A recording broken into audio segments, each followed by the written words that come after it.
Welcome to the Wrestling Realm Presents Championship Culture. I'm Brandon, the Guy, and remember, every belt has a story.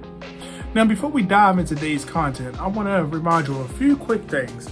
Remember, for more great content, you can always watch our flagship show, The Wrestling Realm, on youtube.com/The Wrestling Realm, where the real Dwayne Allen, Brian H. Waters, and Brother Hugh and myself explore many topics on the world of professional wrestling.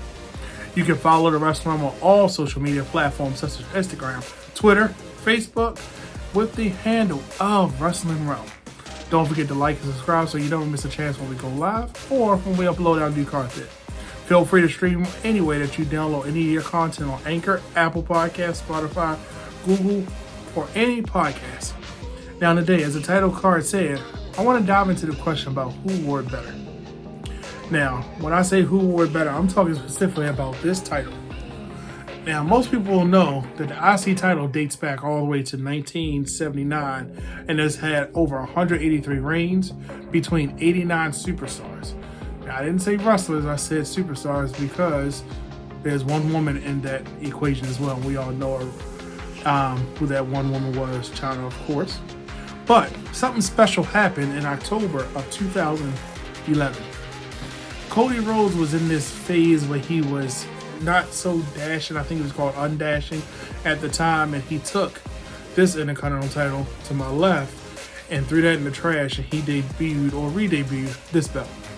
And that kind of set a spark into the wrestling world. Because as you can see, this belt had some nostalgia to when it was basically became the workhorse belt. The difference in Cody's belt that he debuted and this one that they brought out, he had a nugget texture on the side of his. But once he debuted it, he had a WrestleMania match with the Big Show, which was one of the better matches I believe that the Big Show has had, because it really showed that he could hang with the smaller guys, and that kind of set a trajectory to say he just didn't have to wrestle like a Undertaker or Brock Lesnar or John Cena, somebody that could actually be as powerful. It let him see that, you know what, he worked pretty well with Cody, and the story was pretty good. So I don't think that it hurt either. But in July of 2012, this is when we had to take notice, because this is when The Miz got his first title reign. And then the emphasis started becoming on, okay, let's see what this belt can do.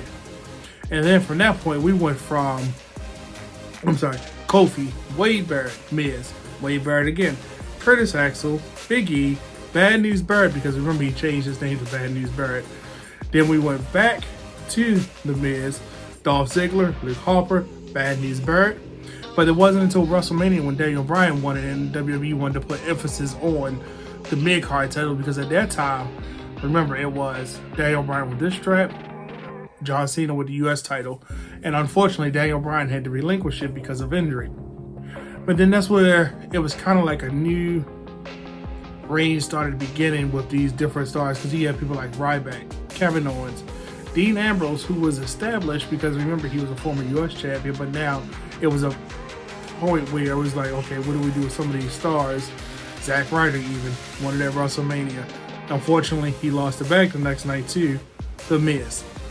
Then from that point, it kind of jumped back and forth between shows. It was a brand split, wasn't a brand split again, but that's when you really start to see certain terms come out.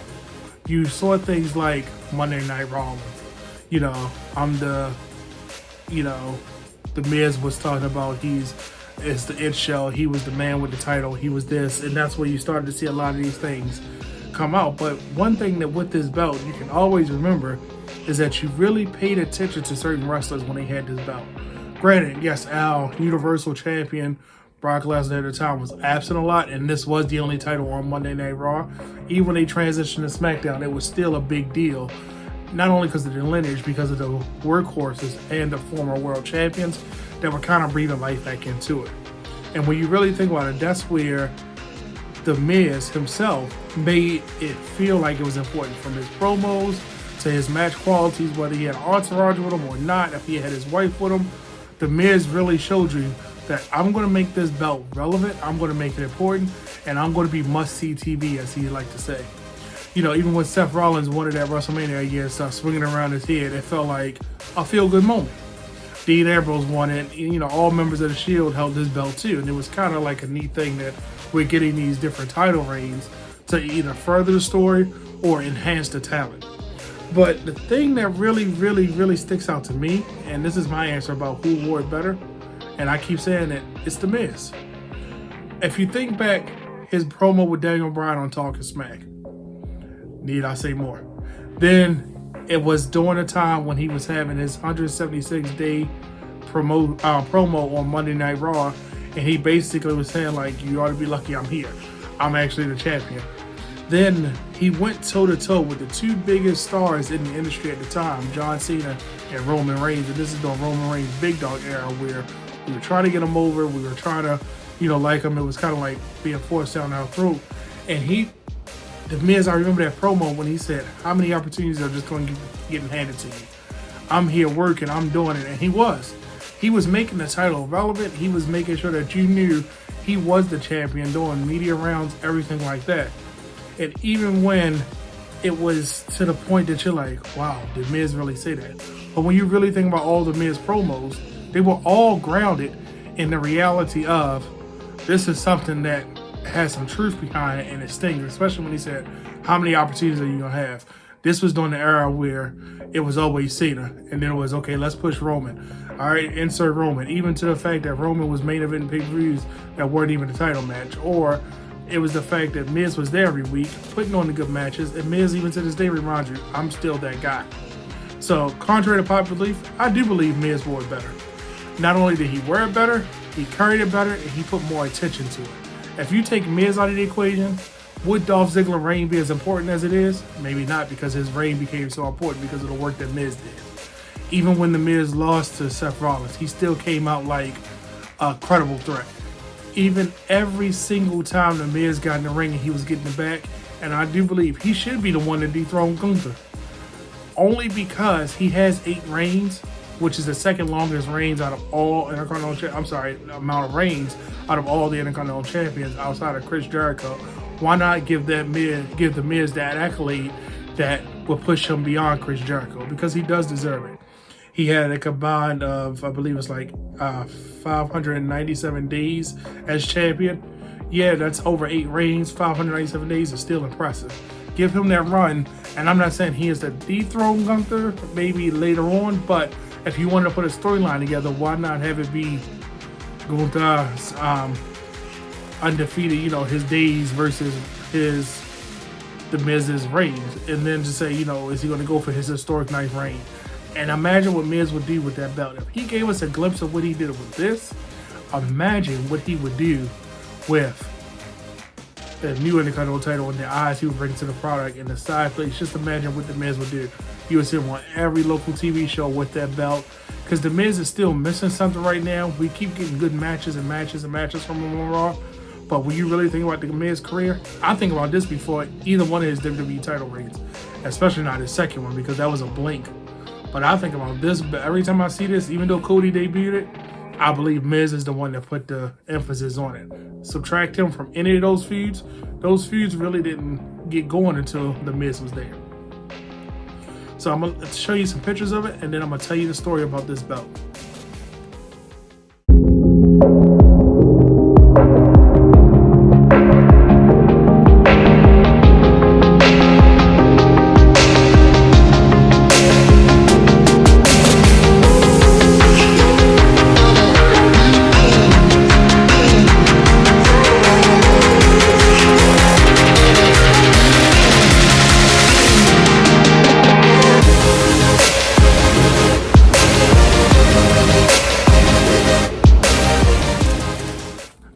Well, there you have it. There are some good pictures of the belt.